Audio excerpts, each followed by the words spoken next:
MCA വെടിനിർത്തലിനുള്ള ഏതെങ്കിലും തരത്തിലുള്ള മധ്യസ്ഥ നീക്കങ്ങൾ ഏതെങ്കിലും കോണുകളിൽ ഈ സമയം നടക്കുന്നുണ്ടോ? ഖത്തറായിരുന്നു അതിന് ശ്രമങ്ങൾ നടത്തിയിരുന്നത്. ദോഹ ആക്രമിച്ചതോടുകൂടി ഇപ്പോൾ ഖത്തർ പൂർണ്ണമായും അത്തരം നീക്കങ്ങളിൽ നിന്ന് പിന്മാറിയ അവസ്ഥയാണോ? അല്ലെങ്കിൽ ഇനിയും പുതിയ ഏതെങ്കിലും തരത്തിലുള്ള ശ്രമങ്ങൾക്ക് സാധ്യതയുണ്ടോ? സൈഫുദ്ദീൻ, ഇതിൽ ഖത്തർ തന്നെ തങ്ങളുടെ നിലപാട് വളരെ കൃത്യമായിട്ട് വ്യക്തമാക്കിയിട്ടുണ്ട്. കാരണം ലോകതലത്തിൽ ഇതേപോലുള്ള ഏത് പ്രതിസന്ധി ഘട്ടത്തിലും ഒരു മധ്യസ്ഥ റോൾ വഹിക്കുന്നതിൽ തങ്ങൾ മുമ്പിൽ തന്നെ ഉണ്ടാകും. അത് ഈ ദോഹ ആക്രമണത്തിന്റെ അല്ലെങ്കിൽ ഇത്തരം നീക്കങ്ങളുടെ പുറത്ത് അത്തരം ഒരു ശ്രമങ്ങളിൽ നിന്ന് ആ ഒരു വെടിനിർത്തൽ നീക്കങ്ങളിൽ നിന്ന് തങ്ങൾ പുറകോട്ട് പോവുകയില്ല. പക്ഷെ സ്ഥിതിഗതികൾ അത്യന്തം സങ്കീർണമാണ്. കാരണം ആദ്യം ഈ ഒരു ചർച്ചയ്ക്ക് വേണ്ടി, അതും അമേരിക്ക മുന്നോട്ട് വെച്ച ഒരു പ്രപ്പോസൽ ചർച്ച ചെയ്യാൻ വേണ്ടി വന്ന ഹമാസ് നേതാക്കളെ ലക്ഷ്യമിട്ടുകൊണ്ട് നടന്ന ആക്രമണം, അത് ഖത്തറിന്റെ പരമാധികാരത്തിന് നേർക്കുള്ള ആക്രമണം മാത്രമല്ല, ഒരു സമാധാനം രൂപപ്പെടുത്താൻ അമേരിക്ക തന്നെ മുൻകൈയെടുത്തൊരു നീക്കത്തിന് പിന്തുണ അറിയിക്കുന്നതിന്റെ ഭാഗമായി, അല്ലെങ്കിൽ അവരുമായിട്ട് കൂടിയാലോചിക്കുന്നതിന്റെ ഭാഗമായിട്ടാണ് ഹമാസ് നേതൃത്വം ദോഹയിൽ എത്തിച്ചേർന്നത്.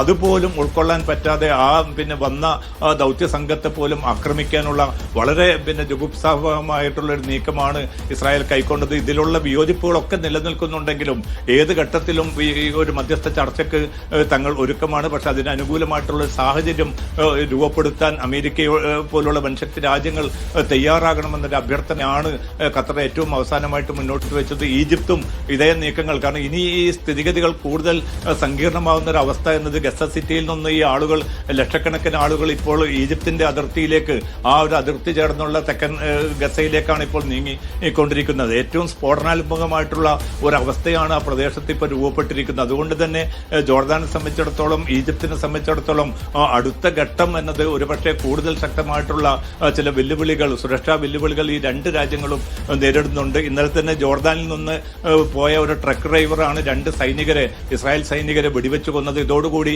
ആ ജോർദാനിൽ നിന്ന് ഇസ്രായേലിലേക്കുള്ള അതിർത്തി കേന്ദ്രം പൂർണ്ണമായിട്ട് അടച്ചിട്ടിരിക്കുകയാണ്. അപ്പോൾ സ്ഥിതിഗതികൾ കൂടുതൽ സങ്കീർണമാവുന്ന, പ്രക്ഷുബ്ധമാവുന്ന ഒരു സാഹചര്യം മേഖലയിൽ ഉടനീളം രൂപപ്പെട്ടിരിക്കുകയാണ്. അതുകൊണ്ട് ഇനി ആരെങ്കിലും ഇതിന് മുൻകൈ എടുക്കണമെങ്കിൽ പോലും അത്തരമൊരു ചർച്ചയ്ക്ക് അമേരിക്കയുടെ നിലപാട് എന്നതിനെ കൂടി ആശ്രയിച്ചാണ് നിൽക്കുന്നത്. പക്ഷെ അമേരിക്കയുടെ ഭാഗത്തു നിന്ന് ഈ വീറ്റോ അധികാരം പോലും പ്രയോജനപ്പെടുത്തിയ ഒരു അമേരിക്കയുടെ ഭാഗത്തു നിന്ന് ഒരു ചർച്ചയ്ക്കുള്ള ഒരു സാധ്യത, അല്ലെങ്കിൽ മധ്യവർത്തികൾ മുഖേനയുള്ള ഒരു സമവായ നീക്കം അത് ഉണ്ടാകുമെന്ന് ഈ ഘട്ടത്തിൽ കരുതുക അസാധ്യമാണ്. പക്ഷേ ഇസ്രായേലിൻ്റെതായിട്ടുള്ള മാധ്യമങ്ങളിൽ ഇപ്പോൾ അല്പം മുമ്പ് വന്ന റിപ്പോർട്ട് പ്രകാരം ഈ ഘട്ടത്തിൽ പോലും ഒരു വെടിനിർത്തലിനുള്ള നിർദ്ദേശം വരികയാണെങ്കിൽ തങ്ങളത് ഉൾക്കൊള്ളാൻ തയ്യാറാണ് എന്ന് ഇസ്രായേൽ അമേരിക്കയെ അറിയിച്ചതായിട്ടുള്ള റിപ്പോർട്ട് ഇപ്പോൾ ഔദ്യോഗികമായിട്ടുള്ള മാധ്യമങ്ങളിലൂടെ ഇസ്രായേൽ മാധ്യമം പുറത്തുവിട്ടിട്ടുണ്ട്. കാരണം ഈ തീക്ഷ്ണമായിട്ടുള്ള ആക്രമണം തുടരുന്ന ഘട്ടത്തിലും ഒരുപക്ഷെ ഇന്നലെ 4 സൈനികർ കൊല്ലപ്പെട്ടു, 2 സൈനികരെ ഈ ജോർദാനിൽ നിന്നുള്ള ട്രക്ക് ഡ്രൈവർ വെടിവെച്ചു കൊന്നു. അങ്ങനെ